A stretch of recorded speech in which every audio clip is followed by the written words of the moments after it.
کہ بھئی آپ کس مسلک کی مسجد میں نماز پڑھتے ہیں یا آپ کس کو ترجیح دیتے ہیں؟ ان باتوں کے جواب میں نے کئی دفعہ دیے ہیں کہ چونکہ میں تمام مکاتب فکر کو مسلمان سمجھتا ہوں، بریلوی، دیوبندی، اہل حدیث، اہل تشیع، سوائے دو فرقوں کے، ایک اہل سنت کا ٹوٹا ہوا فرقہ جس کی تکفیر کی گئی، قادیانی۔ اس کے لیے ہم فرقے کا لفظ اس لیے استعمال کرتے ہیں کہ قادیانی کو مذہب نہیں ہے، کوئی دین نہیں ہے۔ مذہب جو ہے آپ جا کے اپنے علماء سے پوچھیں تو وہ کہتے ہیں کہ اہل سنت میں 4 مذاہب ہیں، حنفی، شافعی، مالکی اور حنبلی۔ تو اب اس کے ساتھ انہوں نے 5ویں کو بھی ذکر کرنا ہے تو پھر کرتے ہیں۔ اب چونکہ ان کو ٹیکنیکلی نہ تو ٹرمنالوجیز کا پتہ ہے قرآن و سنت کی کہ کون سا اپروپریٹ ورڈ کس فرقے کے لیے یوز کرنا ہے، تو مذہب کا لفظ قادیانیوں کے لیے ہم یوز نہیں کر سکتے، وہ کوئی اسکول آف تھاٹ ہمارا نہیں ہے، وہ ایک فرقہ ہے جو اسلام سے ٹوٹ کے الگ ہو گیا۔ فرق کہتے ہیں مین جڑ سے ٹوٹ کر الگ ہونے والے کو، مذہب نہیں ہے۔ مذاہب تو آلریڈی بریلوی، دیوبندی، اہل حدیث یہ سارے مذاہب ہیں، حنفی، شافعی، مالکی، یعنی مذہب کہتے ہیں چلنے کے راستوں کو، مسالک کے لیے بھی کا لفظ بھی استعمال ہوتا ہے۔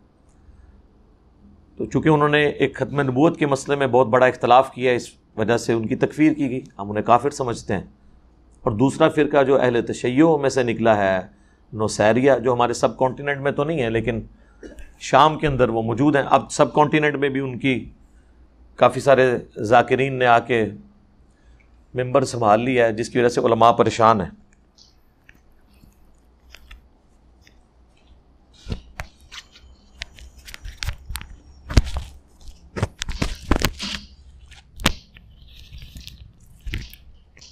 لیفٹ ہینڈ ڈرائیو وہ ایزی، رائٹ ہینڈ ڈرائیو کیتی ہے۔ ہمیشہ میں نے نا کالر مائک اسی طرف سے لگایا ہے، اس لیے نا مجھے تردد ہو رہا تھا اس کے اس میں۔ دروشی پڑھیں، اللہم صلی علی محمد وعلی آل محمد۔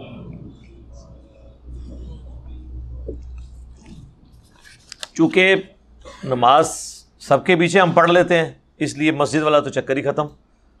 یہ جو نماز نہیں پڑھی جاتی نا، اس کے پیچھے یہ ہوتا ہے کہ ایک دوسرے کو کافر سمجھ رہے ہوتے ہیں۔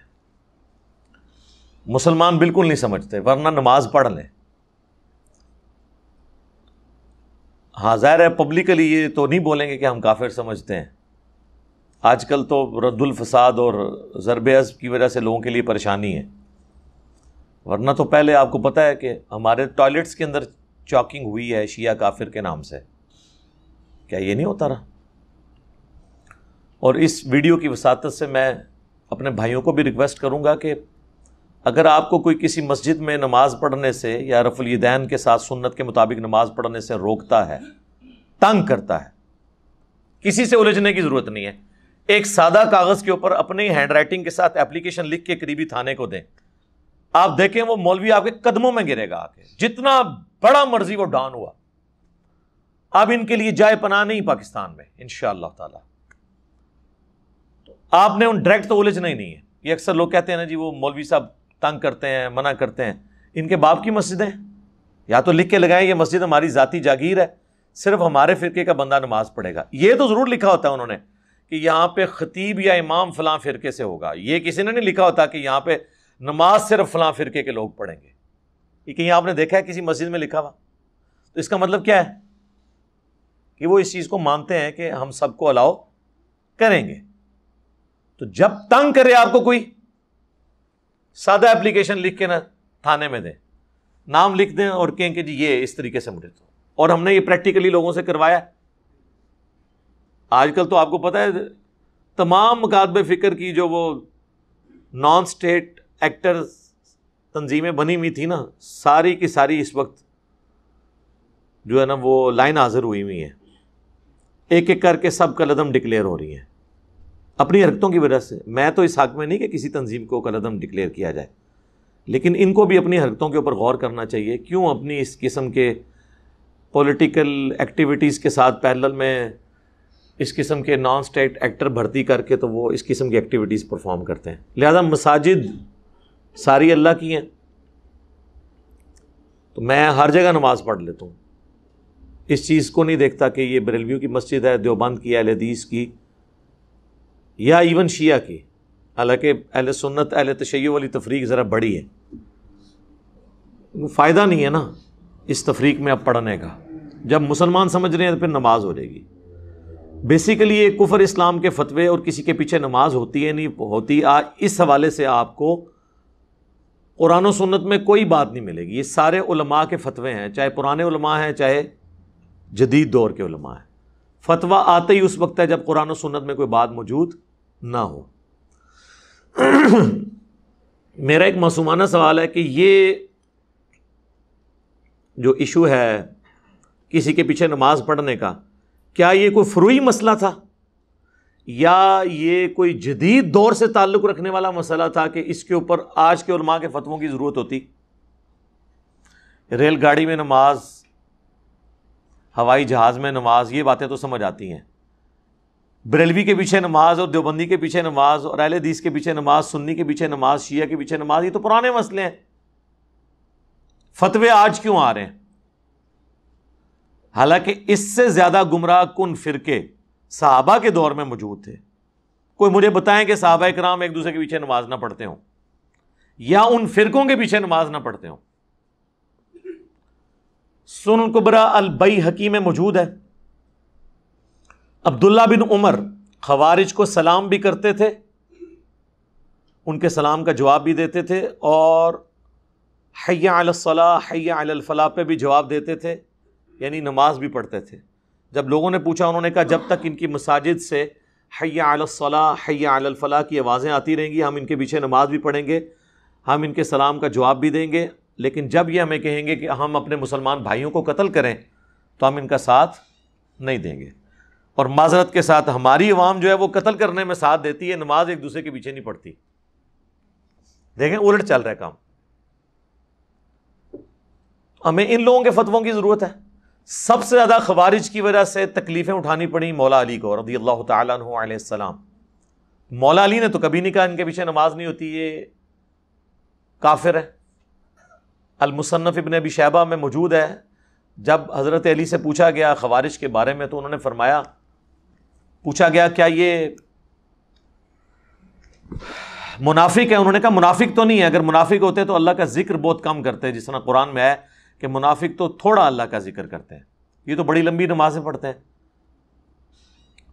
پوچھا گیا کافر ہیں؟ فرمایا کافر بھی نہیں ہے، یہ کفر ہی سے تو بھاگے ہیں، انہوں نے یہ سمجھا کہ میں کافر ہو گیا ہوں اس لیے مجھے چھوڑ گئے، تو کفر سے تو شدید نفرت کرتے ہیں۔ تو اب تین ہی کیٹیگریز ہو سکتی ہیں نا، یا کوئی منافق ہوگا یا کافر یا مسلمان۔ تو پوچھا گیا پھر یہ کیا ہیں؟ تو کہا گیا کہ یہ ایک گروہ ہے جس نے ہم سے بغاوت کی ہے۔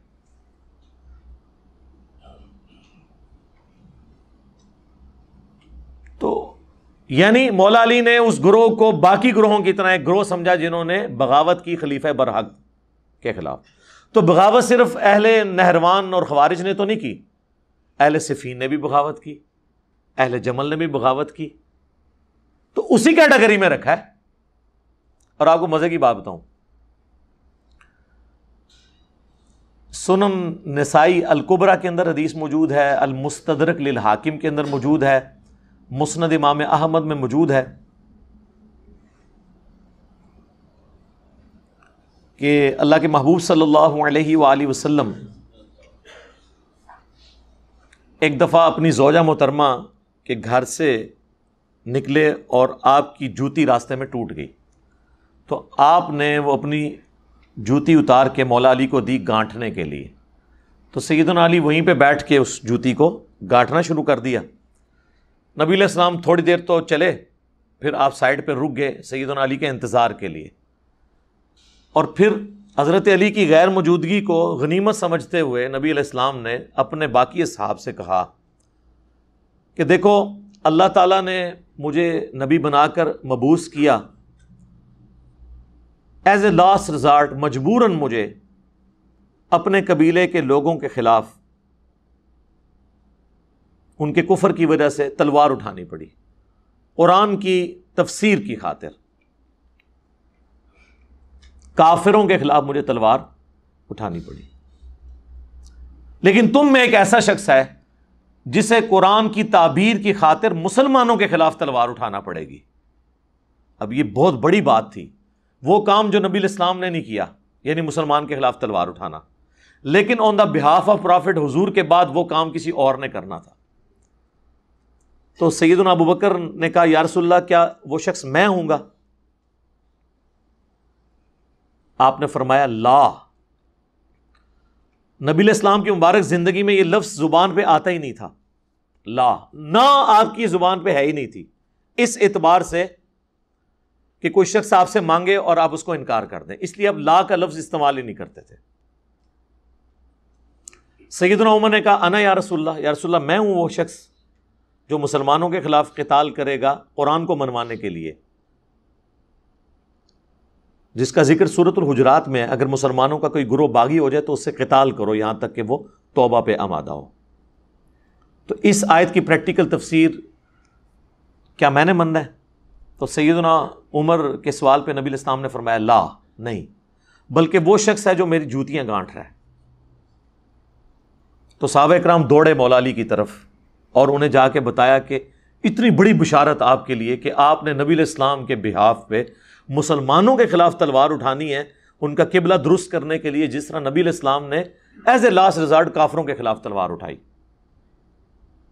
تو سیدنا علی مسکرا پڑے. صحابہ کہتے ہیں ہم سمجھ گئے کہ حضرت علی کو یہ بات پہلے سے معلوم تھی. آپ کا جو فیس ایکسپریشن تھا وہ یہ بتا رہا تھا کہ آپ کو یہ بات پہلے سے معلوم تھی. اب یہ حدیث ان کے گلے کا کانٹا ہے. کن کا؟ جو کہتے ہیں ایک دوسرے کے پیچھے نماز نہیں ہوتی. کیونکہ جب ہم کہتے ہیں نا خوارج کی بات کرتے ہیں نا ان سے، تو کہتے ہیں نہیں خوارج تو کافر ہیں، ان کی مثالیں نہ آپ دیں، ان کو تو کہتے ہی خارجی ہیں. لیکن جب یہ حدیث آتی ہے اور ہم کہتے ہیں یہ سیدنا علی نے کن مسلمانوں کے خلاف تلوار اٹھائی؟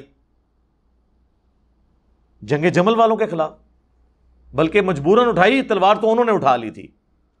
ظاہر ریٹ آف دی گورنمنٹ کو چیلنج کیا تو پھر ریٹ آف دا گورنمنٹ تو اسٹیبلش کرنی تھی سیدنا علی نے، اسی وجہ سے مجبوراً ان کو اپنا دارالخلافہ کوفے شفٹ کرنا پڑا مدینہ شریف سے. کیونکہ سیدہ عائشہ، سیدنا طلحہ، زبیر رضی اللہ عنہم اجمعین، ہم تو ان کے لیے احترام رکھتے ہیں الحمدللہ، دنیا اور آخرت میں اللہ کے مقرب لوگوں میں سے ہیں وہ. ان کی غلطیوں پر ان کی نیکیاں بھاری ہیں الحمدللہ. تو اب ریٹ آف دا گورنمنٹ کے لیے بجائے دھرنا جو ہے وہ مدینہ شریف میں آ کے دینے کے، جہاں پہ خلیفۃ المسلمین بیٹھے تھے، انہوں نے جا کے کوفے پہ خود چڑھائی کرنا شروع کر دی. تو پھر سیدنا علی کو مجبوراً یہاں سے نکل کے عراق جانا پڑا. جب ہم یہ بات کرتے ہیں کہ میرے بھائی یہ دیکھیں یہ سارے معاملات، اب تو محرم کا مہینہ بھی آنے لگا ہے تو مجھے بائی چانس یہ باتیں ذہن میں آنا شروع ہو جاتی ہیں، لیکن اس سے جڑی ہوئی ہیں. ہم کہتے ہیں مسلمانوں کے خلاف جو تلوار اٹھائی نا، اس سے مراد پھر جنگ جمل والے اور جنگ صفین والے لوگ ہیں. کیونکہ مسلمان تو حضرت عائشہ، طلحہ، زبیر رضی اللہ عنہم اجمعین اہل جمل، اور اہل صفین میں حضرت معاویہ، حضرت عمر بن عاص اور حضرت مغیرہ ابن شعبہ رضی اللہ عنہم اجمعین یہ ہیں. وہ کہتے ہیں نہیں نہیں نہیں یہ مراد نہیں ہے، ان سے مراد خوارج ہیں. کیونکہ حضور نے فرمایا تھا مسلمانوں کے خلاف حضرت علی کو تلوار اٹھانی پڑے گی. تو یہ جو آپس کی ان کی جنگیں نا، ان میں ہمیں خاموش رہنا چاہیے. یہ حضرت علی نے ان کے خلاف جو تلوار اٹھائی نا، اس مسئلے کو ڈسکس نہ کریں. یہ جو حضور نے کہا تھا نا کہ نبی الاسلام کی ڈیوٹی پوری کریں گے حضرت علی، اب یہاں ماننا پڑ جائے کہ حضرت علی نے جنگ صفین اور جمل رسول اللہ کی ڈیوٹی پوری کی ہے، تو پھر ان کی پوری ناسبیت دھڑام سے نیچے آ جاتی ہے. تو پھر وہاں کہتے ہیں نہیں نہیں یہ جو کہا گیا نا مسلمانوں کے خلاف تلوار اٹھانی پڑے گی، اس سے مراد خارجی ہیں. تو سر پھر خوارج کو آپ نے مسلمان مان لیا.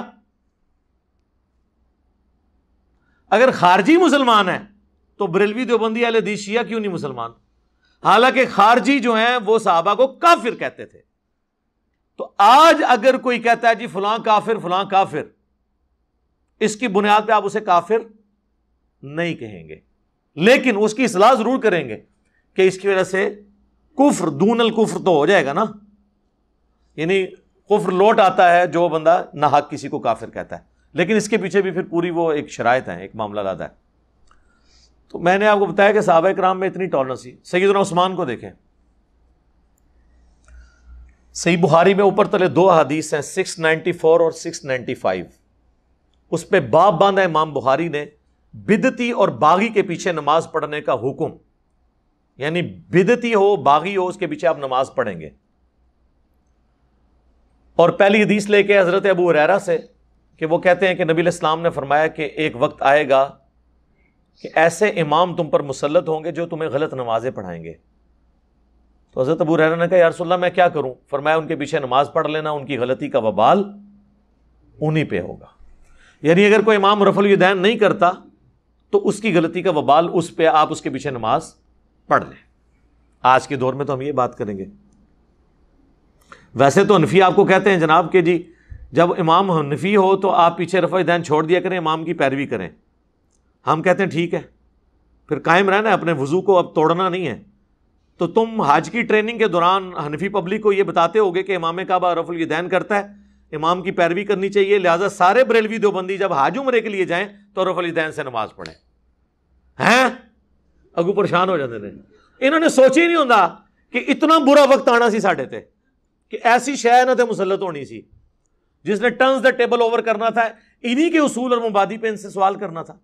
جی جب آپ ہمیں مشورہ دے رہے ہیں کہ ہم بغیر رفع الیدین کے آپ کے اماموں کے پیچھے نماز پڑھیں, تو آپ بھی اپنی حج ٹریننگ کی کتابوں میں ان سیشنز کے اندر لکھیں نا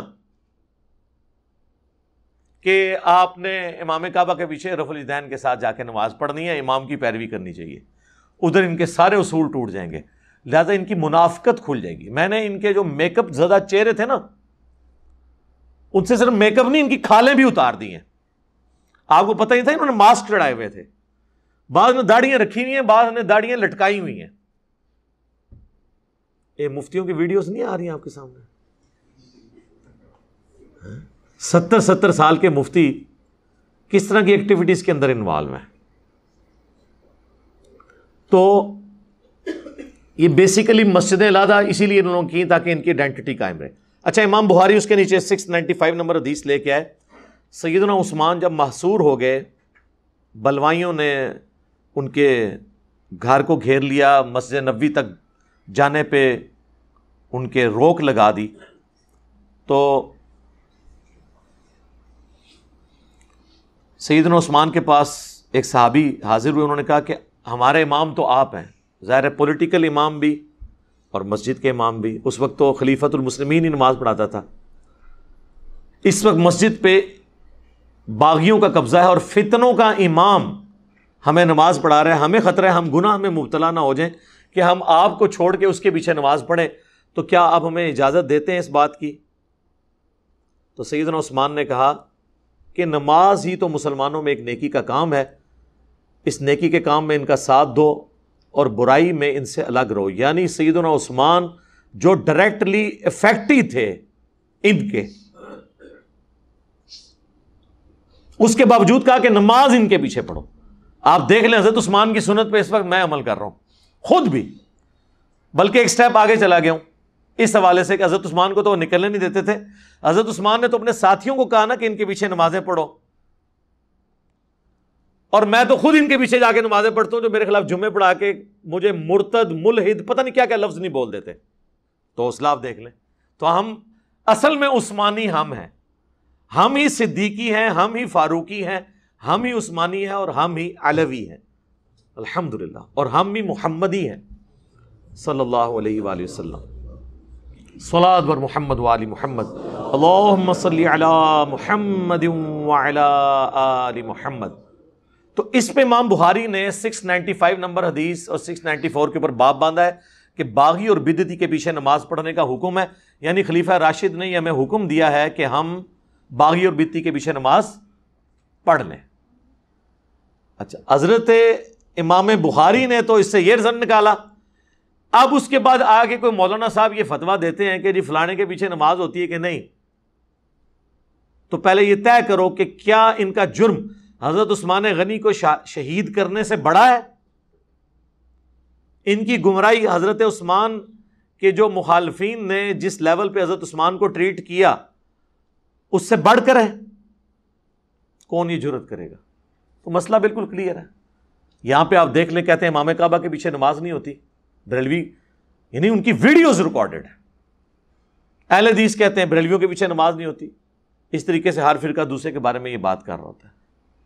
صرف شیعہ کے اندر میں نے ٹالرنس دیکھی ہے، اور وہ بھی اس لیے کہ ان کی ایک سمجھ لیں اپنی فقہ کے اندر یہ چیز موجود ہے، اس کی وجہ سے وہ اس کو فالو کر رہے ہیں کہ وہ سب کے پیچھے نماز پڑھ لیتے ہیں۔ امام کعبہ کے پیچھے آپ کو بریلوی نماز پڑھتے ہوئے کم نظر آئیں گے، اہل تشیع سب کے سب امام کعبہ کے پیچھے نماز پڑھتے ہیں۔ وہ کہتے ہیں ہو جاتی ہے نماز۔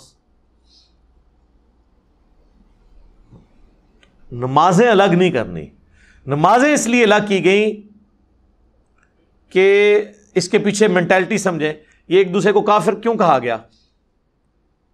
تاکہ ہمارا بندہ دوسرے کی مسجد میں نہ جائے، تاکہ ہمارا چندہ دوسرے مسجد میں نہ جائے۔ ہاں، پیچھے ریزن ہی یہی ہے، واللہ یہی ریزن ہے، ایک ہی ریزن ہے۔ جب تک آپ ایک دوسرے کو کافر نہیں کہیں گے تو پبلک تو مکس ہوگی، وہ کبھی قربانی کے جانور میں وہاں جا کے حصہ ڈال لے گی، کھال کسی اور کو دے دے گی۔ جب آپ کہیں گے یہ ہے ہی کافر ہے، ان کے پیچھے نماز نہیں ہوتی ہے، تو آپ نے جا کے وہاں پہ جب گھسنا ہی نہیں تو چندہ ان کو کہاں سے جا کے دینا ہے؟ ایون کہیں مجبوراً گھس بھی گئے تو چندہ دیے بغیر آپ واپس آ جائیں گے۔ تو بیسیکلی یہ ریزن تھی جس کی وجہ سے انہوں نے کہا ایک دوسرے کے پیچھے نماز نہیں ہوتی۔ صحابہ کرام میں یہ لالچیں موجود نہیں تھیں کہ وہ اس طرح کے کام کرتے، اس لیے انہوں نے کبھی یہ فتویٰ نہیں دیا کہ فلاں کے پیچھے نماز ہوتی ہے، فلاں کے پیچھے نماز نہیں ہوتی۔ وہ ہمیشہ ایک دوسرے کے پیچھے، ایون گمراہوں کے پیچھے نمازیں وہ پڑھتے رہے ہیں۔ وہ گمراہ بھی جن کے بارے میں آج لوگ کہتے ہیں جی وہ کافر تھے، یعنی مختار سقفی کے جو ماننے والے لوگ تھے ان کے پیچھے عبداللہ بن عمر سن الکبریٰ البیہقی میں آتا ہے کہ خوارج کے پیچھے بھی نماز پڑھتے تھے اور ان کے پیچھے بھی نماز پڑھتے تھے۔ ایون وہ حکمران جنہوں نے مال غنیمت میں خورد برد کیا، ان کے پاس زکاتیں بھی اپنی جمع کرواتے تھے، بھئی ہم تو بری ذمہ ہو گئے ہیں، اب جو غلطی ہے وہ ان کا وبال انہی پہ ہوگا۔ یہاں پہ ایک دوسرے کے پیچھے نماز پڑھنے کا کوئی تصور نہیں، پیچھے چندہ بک ہے۔ اسی کانٹیکس میں تو میں نے آپ کو فتویٰ بتایا تھا نا اعلیٰ حضرت کا، احکام شریعت کے اندر، اور ملفوظات اعلیٰ حضرت، ملفوظات اعلیٰ حضرت کی پہلی جلد تو خود اعلیٰ حضرت نے پڑھی ہوئی ہے، لہٰذا کوئی یہ کہہ نہیں سکتا کہ ان کے بیٹے نے اپنی طرف سے گپیں ان کی طرف منسوب کر دی ہیں۔ ملفوظات اعلیٰ حضرت کے اندر ان سے 3 سوال ہوئے ہیں۔ پہلا سوال ہوا ہے کہ یہ جو وہابی ہیں، دیوبندی اور اہل حدیث، ان کو کمبائنڈ وہابی کہتے ہیں وہ، تو وہابی اگر نماز پڑھا رہا ہو تو ہم ان کے پیچھے نماز پڑھیں یا الگ سے پڑھیں؟ تو ان کا کہ وہابیوں کی تو اپنی نماز نہیں ہوتی ہے، تو ان کے پیچھے کہاں سے نماز ہوگی؟ نہ ان کی نماز نماز ہے، نہ جماعت جماعت ہے۔ پھر پوچھا گیا کہ وہابیوں کی مسجد یعنی دیوبند اور اہل حدیث کی مسجد، ان کی مسجد تو عام گھروں کی طرح ہیں، یہ تو مسجدیں ہیں ہی نہیں ہیں۔ اس میں نے اعلیٰ حضرت کی تصحیح کی تھی کہ بھئی اعلیٰ حضرت کو یہ نہیں کہنا چاہیے تھا ان کی مسجدیں، کہنا چاہیے تھا ان کی عبادت گاہیں۔ یہ عبادت گاہیں لفظ استعمال کرتے ہیں، ظاہر ہے ایک دوسرے کے فرقے کی مسجد کو مسجد نہیں کہہ سکتے۔ ان کی عبادت گاہیں جو ہیں وہ عام گھروں کی مثل ہیں، یعنی جیسے گھر میں نماز پڑھی اسی طریقے سے ہے، کیونکہ وہ قدغن نہیں لگا سکتے۔ وہ بخاری مسلم میں حدیث ہے کہ اللہ نے مجھے 5 ایسی خصوصیات دی ہیں جو کسی پیغمبر کو نہیں دی، ان میں سے ایک یہ ہے کہ پوری زمین میرے لیے سجدہ گاہ ہے، کہیں پہ بھی میرے امتی نماز پڑھ سکتے ہیں، تو وہ اس کیٹیگری سے باہر نہیں نکال سکتے تھے۔ تیسرا پوچھا گیا ان کی اذان، تو انہوں نے کہا کہ نماز اور جماعت کی طرح ان کی اذان بھی باطل ہے، البتہ اللہ کا نام آ جائے تو آپ عز و جل یا جل جلالہ اور نبی علیہ السلام کے مبارک نام پہ صلی اللہ علیہ وآلہ وسلم کہہ لیں، باقی ان کی اذان بھی اذان نہیں ہے۔ اور بقول ہمارے خادم رضوی صاحب رحمہ اللہ تعالی، انہیں کہا چھڑو وابیاں دی کیڑی اذان ہے، یہ تو سوراں دے سور نے، ٹھیک ہے۔ یہ جاندے جاندے اتنا بڑا، جس طرح ہیروشیما اور ناگاساکی پہ جب بم ایٹم بم پھینکا گیا تھا نا، تو جاپان کے جہاز تو سمندری سفر میں، پیسیفک اوشن میں، اٹلانٹک میں کس طرح چڑھ دوڑے تھے اپنے مخالفین کے خلاف، امریکہ کے خلاف، لیکن 2 ایٹم بم گرنے سے جاپان جنگ ہار گیا. یہ ایک ایٹم بم جو گرایا ہے نا خادم رضوی صاحب نے, چھڈ دو بھابیاں دی کیڑی گل ہے, انہاں دی اذان دا کی احترام, یہ تے سوراں دے سور, ان کی اذان کا کیا احترام, یہ تو سوروں کے سور ہیں. جیسے سور یعنی خنزیر بدترین جانور ہے, اس طرح انسانوں میں یعنی سوروں کے اندر سب سے بدترین یہ ہیں بقول ان کے. اس کے بعد انہوں نے اگر کہیں پہ کوئی ایک اتحاد امت کی فضا جعلی قائم بھی ہوئی تھی نا ان کے درمیان, جو میں کہتا ہوں یہ ایکٹنگ کر رہے ہوتے ہیں, یہ کر ہی نہیں سکتے اتحاد, ان کے بڑوں نے ان کو علیحدہ کیا ہوا ایک دوسرے کو, تو وہ بھی ختم ہو گئی. اسی طریقے سے ہیں سارے. تو نواز صاحب کے پیچھے پڑھیں جی. یہ سوال ایسا تھا کہ جو متقاضی تھا میں اس پہ تفصیلی بولتا, اس لیے میں نے ہر اینگل سے کوشش